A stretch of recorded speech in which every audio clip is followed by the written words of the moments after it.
I've just been talking to one of those thinking men. You know, the kind that you see in the cigarette commercials. This fellow, being one of our fine Plymouth all-star salesmen, and being a thinking man, so to speak, feels very positive about the demonstration ride. He feels it's about the most important step in closing a sale. And he had a very unique idea. He explained it to me, and it was something like this. And believe me, it makes sense. Did you ever see a guy in a men's clothing store when he's trying to pick out a new hat? Well, he'll take the longest doggone time you can imagine, just standing and staring at the merchandise.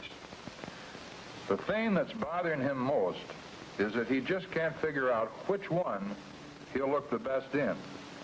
That is, until the salesman helps him make that decision by having him wear the hat and telling him what the hat really does for him.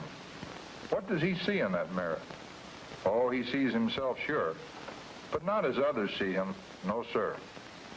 Right now, he's, well, president of the local bank, or a diplomat on call for the State Department.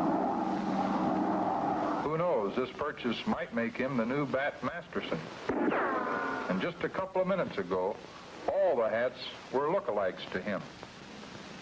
But trying one on has made the big difference.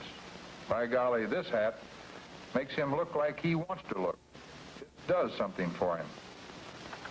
You think the same thing doesn't hold true when he looks for a new car? You bet your life it does. On the street, he sees model after model. So many, in fact, that when he gets in the showroom, it's hard for him to know when he's making the right choice. Oftentimes, a few bucks difference in a deal might swing him one way or the other.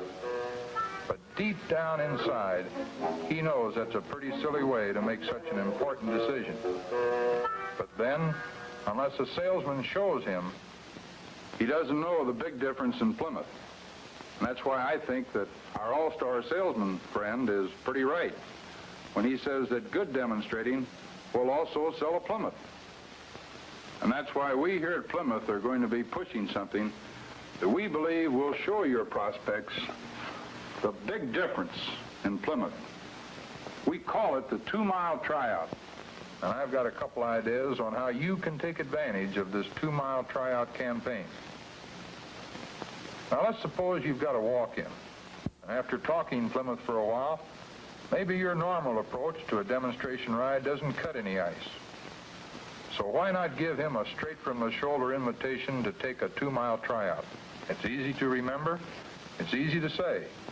The phrase is worded so it expresses a benefit to him because it puts the burden of proof on the car. So put the phrase to work. All right, let's suppose you've got this guy in the demo. You slide in behind the wheel first, but you don't take off like a Redstone missile. As a matter of fact, you don't take off at all. You'll just want to sit there for a few moments and let him familiarize himself with the car. Tell him about some of the driving controls, the interior features, and so on. Things that'll make an impression on him while he's getting used to a strange car. Talk about the upholstery. Ask him to feel the safety padding and study the instruments. Show him how you have to push the neutral button before you start for safety. Now, when you release the parking brake, be sure to mention that it's independent and why. Then a push on the drive button and you're off. He may think that you're off on a casual ride, but there's nothing casual about this trip. You know exactly where you're going. You know where you can get out of the traffic that might make him nervous. You know how to steer clear of the corrugated streets that make any car rattle.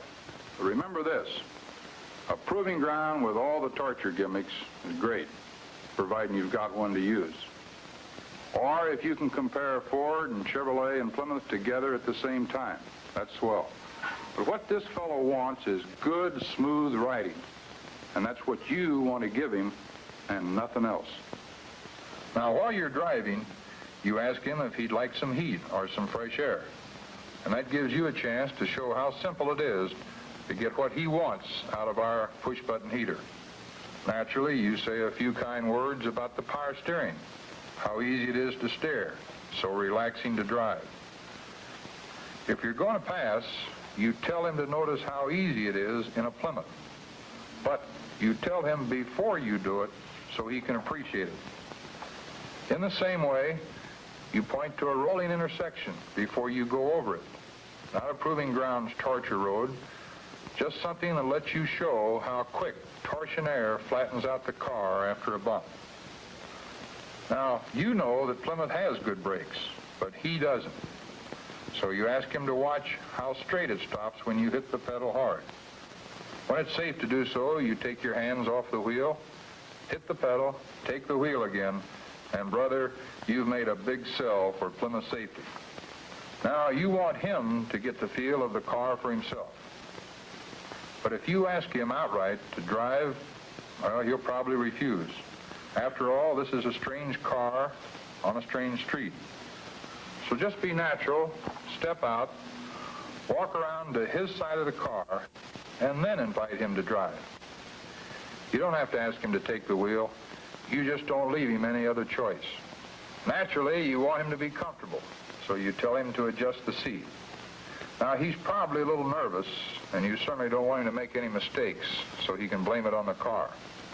So you go through the starting routine again, the buttons, the key, the brake. And be sure to tell him that just a little gas takes the Plymouth a long way, so use a light touch on the accelerator. Now, gentlemen, right now, as you know, is a good time to shut your cotton-thickened mouth and sell silence. Don't distract him with unnecessary conversation about features and facts, because you simply won't have his attention anyway. Sure, he'll make some comments, ask some questions, and while he's doing it, you'll be collecting some commitments and learning what it'll take to close this deal. Now, when he pulls up in front of the dealership, give him a few more big difference features. The windshield is real wide, the wipers give him a big, clean view, the defrosters are aimed right smack at eye level.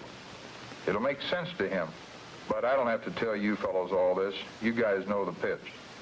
For example, when he gets out, a word about the doorway will make him notice that it's real wide, easy to get into, easy to get out of. And maybe a last comment or two on styling. This fellow has felt what it would be like to own a Plymouth, and you might as well show him the frosting too. And I'm convinced that my Plymouth all-star salesman friend will be mighty proud of your demonstrating job. You know, when the prospect first looked at that Plymouth in the showroom, he saw only about 35% of the real car. Just about what you're seeing in this little fellow here. No prospect can tell about the unseen 65% of Plymouth until you give him the 2-mile tryout.